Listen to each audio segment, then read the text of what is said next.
Hi hello ನಮಸ್ತೆ. ನಾನು ನಿಮ್ಮ ಗೀತಾ ಸಕ್ರಾಯಪಟ್ಟಣ. ನಾನು ಇವತ್ತೊಂದು ಉಪಯುಕ್ತ ಮಾಹಿತಿಯನ್ನು ಕೊಡೋಣ ಅಂತ ಬಂದಿದ್ದೀನಿ. ಏನು ಉಪಯುಕ್ತ ಮಾಹಿತಿ ಅಂತಂದರೆ ಎಲ್ಲರಿಗೂ ಆಲ್ಮೋಸ್ಟ್ ಯೂಸ್ ಆಗುವಂಥದ್ದು ಈ ವಿಡಿಯೋ ಆಗಿರುತ್ತದೆ. ನಾನು ಫುಲ್ ವಿಡಿಯೋ ನೋಡಿ ಎಲ್ಲೂ ಸ್ಕಿಪ್ ಮಾಡಬೇಡಿ, ಓಕೆನಾ. ನಾನಿಲ್ಲಿ ಉಳುಕಿರೋದು ಅಂದರೆ ಬೆನ್ನು, ಕುತ್ತಿಗೆ, ಕಾಲು ಈ ಥರ ಉಳುಕಿರುತ್ತಲ್ಲ, ಉಳುಕಿರೋ ಇದಕ್ಕೆ ಹೇಗೆ ಬೇಗ ಸರಿ ಮಾಡ್ಕೊಳ್ಳೋದು, ನಾವು ಒಂದು ಹಾಫ್ ಆನ್ ಅವರ್ 1 ಅವರೆಲ್ಲ ಹೇಗೆ ಬೇಗ ರೆಡಿ ಆಗೋದು ಅನ್ನೋದನ್ನು ಹೇಳ್ಕೊಡ್ತಾ ಇದ್ದೀನಿ ನೋಡಿ. ಈ ಥರ ಕಲ್ಲುಪ್ಪು ತೊಗೊಂಡು ಚೆನ್ನಾಗಿ ಸ್ವಲ್ಪ ಬಿಸಿ ಮಾಡ್ಕೊಳ್ಳಿ. ಬಿಸಿ ಮಾಡಿಕೊಂಡು ಕಾಟನ್ ಬಟ್ಟೆ ಯೂಸ್ ಮಾಡಿ. ಇದಕ್ಕೆ ಬೇರೆ ಪಾಲಿಸ್ಟರ್ ಆ ಥರ ಎಲ್ಲ ಯೂಸ್ ಮಾಡಬೇಡಿ, ಸುಟ್ಟಂಗೆ ಆಗಿಬಿಡುತ್ತೆ. ಕಾಟನ್ ಬಟ್ಟೆ ಯೂಸ್ ಮಾಡ್ಕೊಳ್ಳಿ, ತುಂಬ ಚೆನ್ನಾಗಿರುತ್ತೆ. ಡಬಲ್ ಫೋಲ್ಡಿಂಗ್ ಹಾಕ್ಕೊಂಡು ಉಪ್ಪು ಹಾಕ್ಕೊಂಡು ನೀಟಾಗಿ ಮಸಾಜ್ ಮಾಡಿ. ಎಲ್ಲಿ ಪೇಯ್ನ್ ಇರುತ್ತೋ ಆ ಜಾಗದಲ್ಲಿ ನೀಟಾಗಿ ಮಸಾಜ್ ಮಾಡಿ. ಒಂದೇ ಹತ್ರ ಇಟ್ಬಿಡ್ಬಿಡಿ, ಸುಟ್ಟ ಥರ ಆಗುತ್ತೆ, ನೋವು ಬರುತ್ತೆ.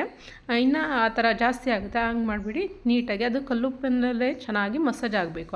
ಆ ಜಾಗ ಏನಿರುತ್ತೆ ನೋವಿನ ಜಾಗ ಅಲ್ಲಿ ಚೆನ್ನಾಗಿ ನೀಟಾಗಿ ಮಸಾಜ್ ಮಾಡಿ. ಮಸಾಜ್ ಮಾಡಿದ ನಂತರ ಅದು ಊತ ಇದ್ರೂ ಓಕೆ. ಇಲ್ಲಿ ನನಗೆ ತೋರಿಸ್ತಿರೋ ಸ್ವಲ್ಪ ಊತ ಬಂದಿದೆ, ಊತನೂ ಕಡಿಮೆ ಆಗುತ್ತೆ, ನೋವು ಸಹ ಕಡಿಮೆ ಆಗುತ್ತೆ. ಆ ಥರ ಮಾಡ್ಕೊಳ್ಳಿ.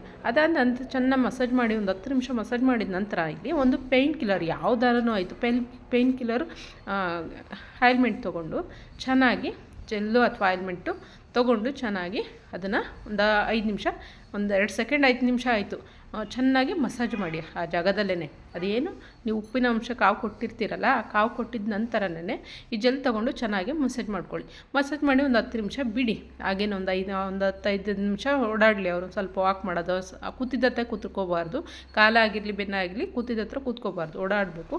ಓಡಾಡಿದ ನಂತರ ಮತ್ತೆ ನೀವು ಅದೇ ಉಪ್ಪನ್ನ ಮತ್ತೆ ಬಿಸಿ ಮಾಡಿಕೊಂಡು ಮಸಾಜ್ ಮಾಡಿ. ಸೇಮ್ ಫಸ್ಟ್ ಏನು ಟೈಮ್ ಮಾಡಿದ್ರಿ ಅದೇ ಟೈಮ್ ಸೆಕೆಂಡ್ ಟೈಮು ಮಾಡಿ. ನೀವು ಕ್ವಿಕ್ಕಾಗಿ ಫಾಸ್ಟಾಗಿ ಸಹ ರೆಡಿ ಆಗುತ್ತೆ. ಒಂದು ಅರ್ಧ ಗಂಟೆಯಿಂದ 1 ಅವರ್ ಒಳಗೆ ನೋವು ಕಡಿಮೆ ಆಗುತ್ತೆ.